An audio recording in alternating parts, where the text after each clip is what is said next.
At this point, the Drake vs. UMG lawsuit is creating even more drama than the Drake vs. Kendrick battle. Things continue to get interesting. Now, obviously, we're still waiting on Judge Vargas to weigh in on the motion to dismiss. Now, that could come along, the judge could dismiss it, and then all these conversations don't mean anything. Now, me personally, I don't think the judge is going to dismiss it. And we talked about why in the last video, right? I think this is too high profile now. This is too much of an opportunity for a judge to really make a historical impact. And because of the players, because of everyone who's involved, because of the news coverage, everything that's swirling around this situation, yeah, it's definitely one of those cases that I think would appeal to a judge, that a judge would want to proceed on, that a judge would want to hear.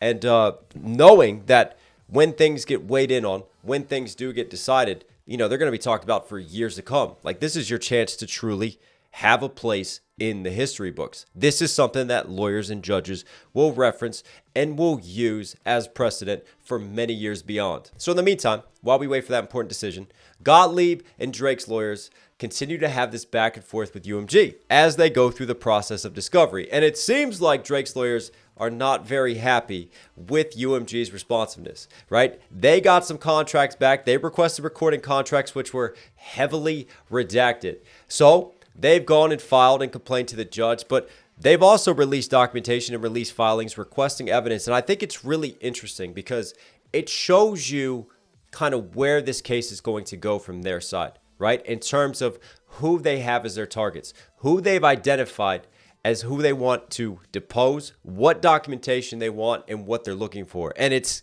honestly, it's kind of wild in some places. So let's dive into it. So I think one of the most interesting targets is the head of UMG himself. I'm talking about Lucian Grainge. And there's what's called the Apex Doctrine, which basically legally just helps to protect these CEOs, helps to protect these executives in these legal situations, because as the thought process goes, these people are at such a high level, right? To drag them into these proceedings when this information, since they're making decisions, should be filtered down from the top. You can go and find the same information, be able to continue these proceedings, continue these arguments without involving them and protecting executives by just going to lower level members of that company. And it basically just protects them and their time from unnecessary depositions. So Drake's legal team is undergoing the process of trying to show why Lucian Grainge, why these other executives that they're calling out, why it goes above and beyond just them being protected as apex custodians, that they are vital and critical to their legal arguments and case. So let's look at what they filed. UMG's insistence on shielding Grainge from document discovery is unfair,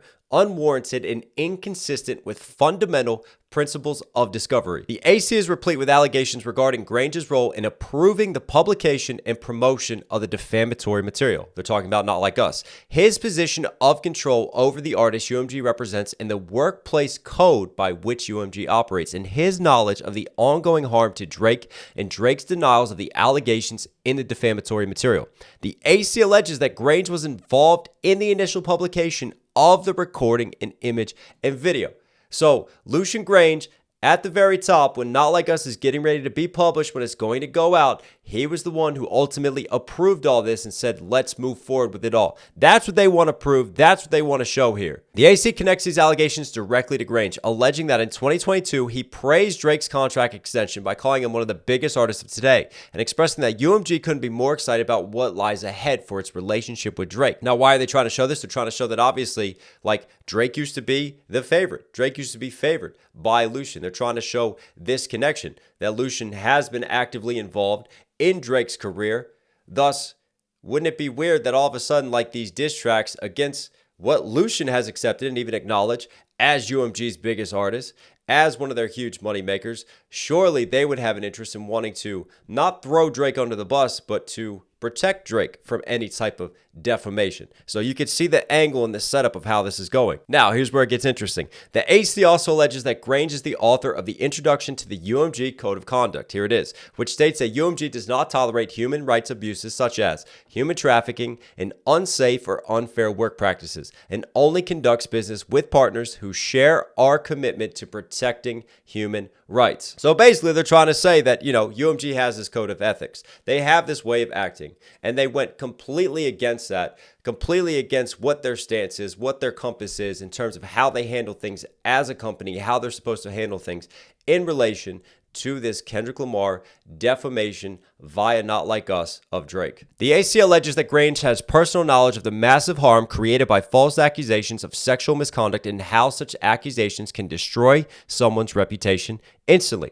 A single lie can destroy a reputation of integrity, and that while it takes years to build a reputation, it can be ruined in 5 minutes. The AC connects UMG's incentive to devalue Drake's music and brand in order to gain leverage in negotiations for an extension of his contract. Now, that is one of the key theories that the AC is going to continue to argue and that they're going to continue to explore. They're still trying to say that basically they want to extend Drake's contract in order to get a better deal for Drake and to keep him around UMG. They wanted to devalue his stance. And how do you devalue it? Through this beef, through this battle with Kendrick Lamar. I do still think that that's pretty ridiculous of an angle to take. I don't think it's that cynical. I think it really boils down to you have a record label who enjoys making money, right? They're all about driving profits. They see two of their bigger artists getting involved in a rap feud and beef. And we all know that drama and controversy helps to move records. It helps to sell. I mean, look at what it has done in terms of numbers,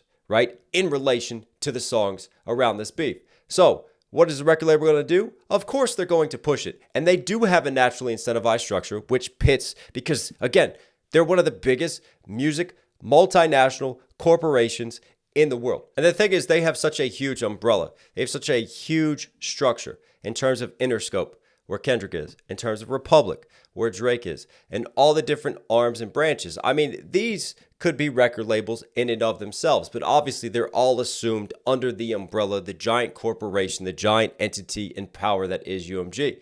So UMG has this structure in a sense where obviously as Drake's legal team is leaning into, and as they're filing and we'll dive into, like they have this competitive structure where, you know, Interscope is competing against Republic, is competing against the other branches of UMG's musical umbrella. And competition can be good for business. Competition drives efficiency. So from UMG's perspective, I really think they stepped back and they went, right, this is a win-win for everybody involved. Like, let's feed this. Let's push it because we can profit off of this. We can make so much more from this. And I think it really just boils down to that. I don't think it's, hey, let's shoot ourselves in the foot and really destroy completely the reputation of one of our own artists just so that we can get maybe a better deal with them. Like, there's more money to be made siding with Drake than there is against him. I think stepping back and just looking at the drama as a whole and the controversy, they went, well, there's a lot of money to make from this drama and controversy. And that was the business decision that was made. And let's talk about this competitive structure and the way that UMG has his business set up, which is what Drake's legal team is getting at here in their 76-page filed report. As alleged in the amended complaint, Lucian, Grainge, and John Janik, head of Interscope, were involved in the initial publication of the recording and image, while Avery and Monty Lipman, as the president, COO, and CEO of Drake's label, Republic Records, failed to prevent their publication, right? You have this competitive structure. Basically, you have Interscope with Kendrick Lamar versus Drake and Republic. The amended complaint alleges that each of Lucian Grainge, John Janik, and Avery and Monty Lipman, so even his bosses at Republic, were involved in the initial publication of the video, either in directing or approving the publication and or in failing to prevent its publication. As high-ranking executives at UMG and Interscope, it is our understanding that Andy Lee, Lucian Grainge, John Janik, Steve Bierman were all involved in the ongoing decision to approve the publication and promotion of the defamatory material after learning that the public believed the defamatory material to be communicating statements of fact and after learning that Drake was being harmed by the publication and promotion. See, that's key right there because obviously, remember, they're still trying to prove defamation.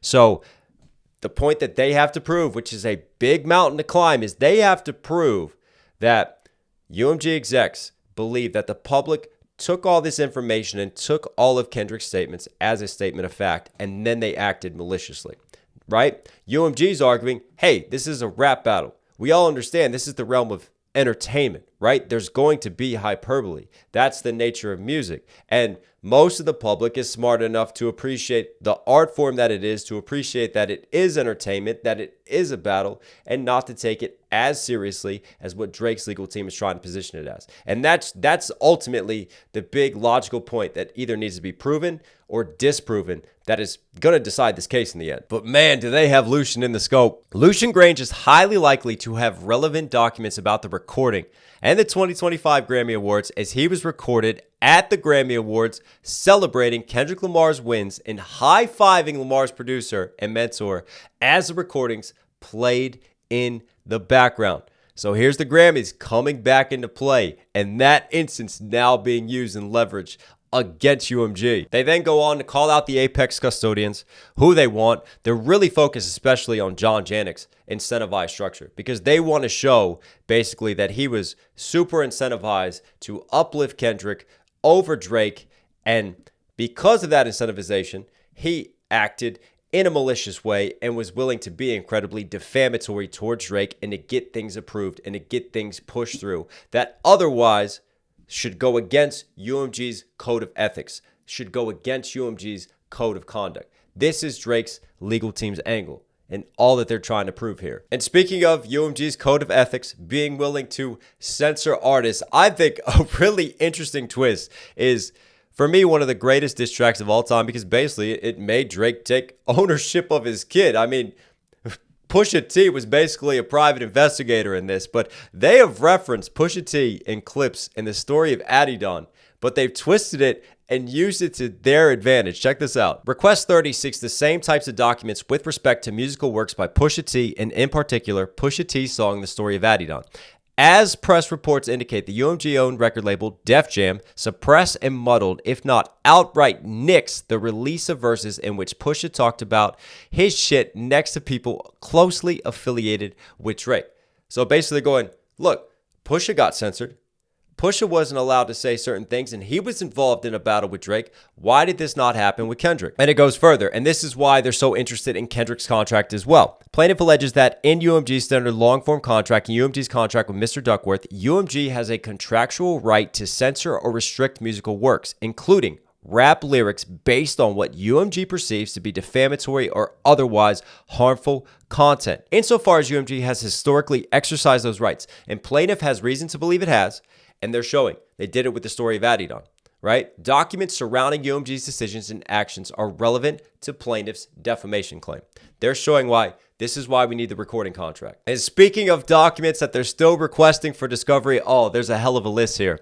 Document request number 20. All materials provided to the board of directors of UMG or Universal Music Group that discuss or mention in any way the recording, video, image, allegations, the pre-action discovery petitions, or the complaint. They want to show the legal communications amongst the execs, amongst the Lucian Grainges, amongst the John Janiks, right? To show and to prove what they're trying to prove. You've got the social media requests. You've got requests relating to all communications for the Super Bowl halftime show, which we've discussed, the Grammys as well. They're still really interested in iHeartRadio. They're still really interested in Spotify as well because they're still looking out for that payola and trying to prove that, you know, there were unsolicited payments to these streaming sites. There were unsolicited payments to influencers to, you know, misconstrue, to misdirect the public, to get them to really go above and beyond to support Kendrick, and they were doing these things illegally, right? They didn't have that transparency. It's one thing, the reason that payola exists is because, you know, the feds decided that, no, you can't sit here and have these backhanded payments to radio stations and mislead the public, thinking that the reason these songs are getting played is because they're so popular and they're so good. No, you have to disclose the financials. You have to disclose what is happening and that there is financial incentivization to play these artists. And this is what they're really alleging and one of the angles that they're trying to take here in regards to payola, in regards to how UMG promoted and pushed and marketed Not Like Us. Here's the document request that they want relating to communications involving instruction, direction, or suggestion that any musical work or music video by Pusha, including but not limited to The Story of Adidon, be censored or otherwise modified and altered. So they want to know the censorship around the Pusha T battle. That's interesting. They want to know Interscope's monthly revenue and profits, right? They want to know John Janik's contract. They still want Kendrick Lamar's contract. Here's some more interesting ones. For January 1st, 2009 to the present, all documents and communications relating to Drake's criminal history or lack thereof, right? Read into that or lack thereof, including any background investigations, due diligence, inquiries, checks, or reports related to criminal records. They need that because they really want to show that UMG is well aware that Drake is not guilty of any of these things that Kendrick is claiming in his diss tracks of Drake. Now, this is a really interesting one here. From January 1st, 2014 to the present, all documents and communications relating to allegations of domestic violence, violence against women, and/or other forms of violence committed by Kendrick Lamar Duckworth. I mean, hey, look, Drake put out a bounty. He wanted this information. He was offering crypto for this information. He couldn't find all the information that he wanted in the rap battle, so why not take him to the court? And then he could get this information, and then once, everything ends or they settle, then, hey, turn around and drop some new diss records with all the new information you have on Kendrick. I mean, that's one way to try to win a battle. And I've seen this particular document really getting some chatter on the internet, like really turning some eyes, a lot of people calling out Drake over it. But from a legal perspective, the reason that they want this and that they want to do this is because it's a defamation case. So they want to show Drake's innocence, and that UMG is well aware of Drake's innocence. But also they're well aware of what UMG is going to counter with, going, well, hang on. So Kendrick can't make these false allegations on Drake, but it's okay for Drake and his diss tracks to make these allegations on Kendrick.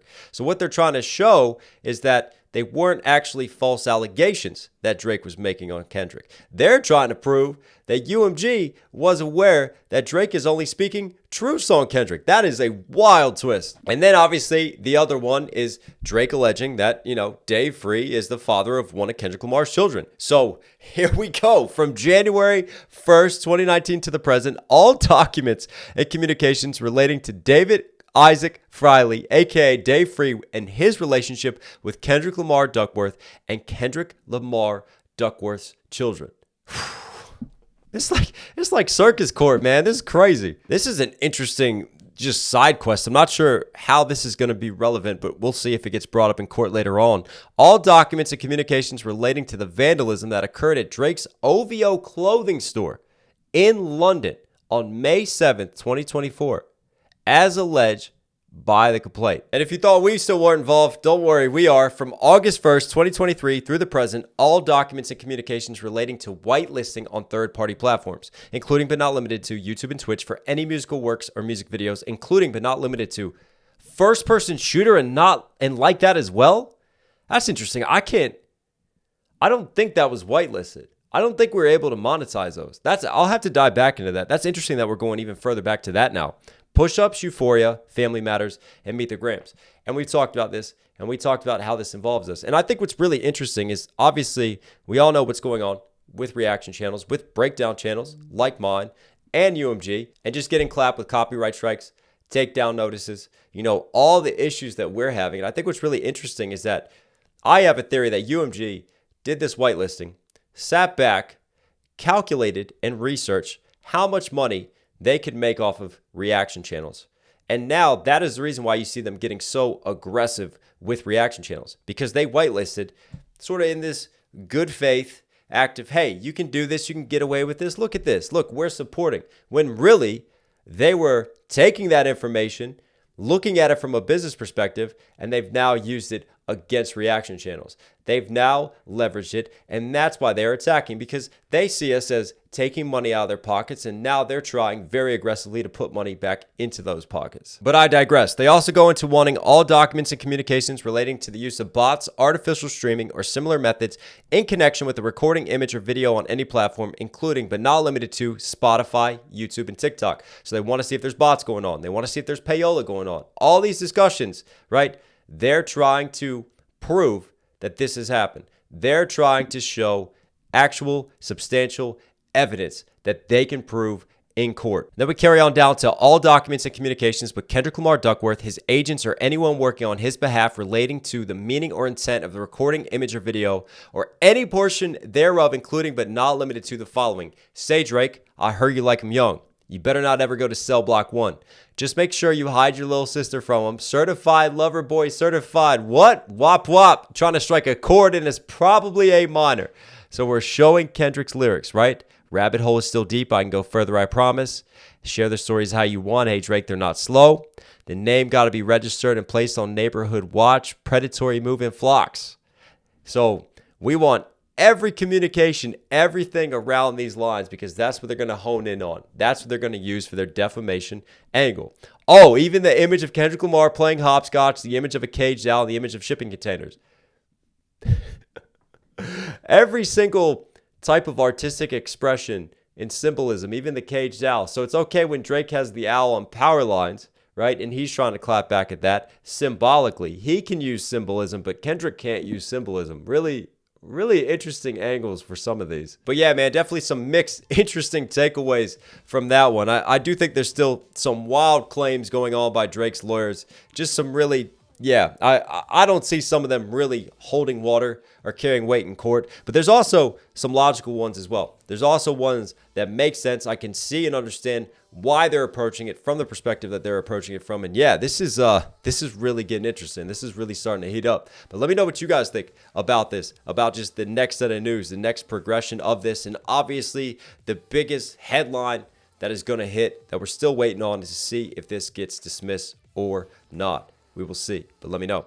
All right, guys, listen, thanks for being here as always. Thank you for your time. Thank you for your love. If somehow you're here at the end, you enjoy my coverage, you enjoy just the way that I think and present things, subscribe, notifications on. It all helps. It all goes a long way. Listen, I always say this. There's going to be people arguing, going back and forth in the comment section. I don't think I can stop just the craziness and the drama of it all at the end of the day, but take care of this. Take care of this. And if it gets overwhelming on here, take time to step away from this. Go outside. Spend time with those you love.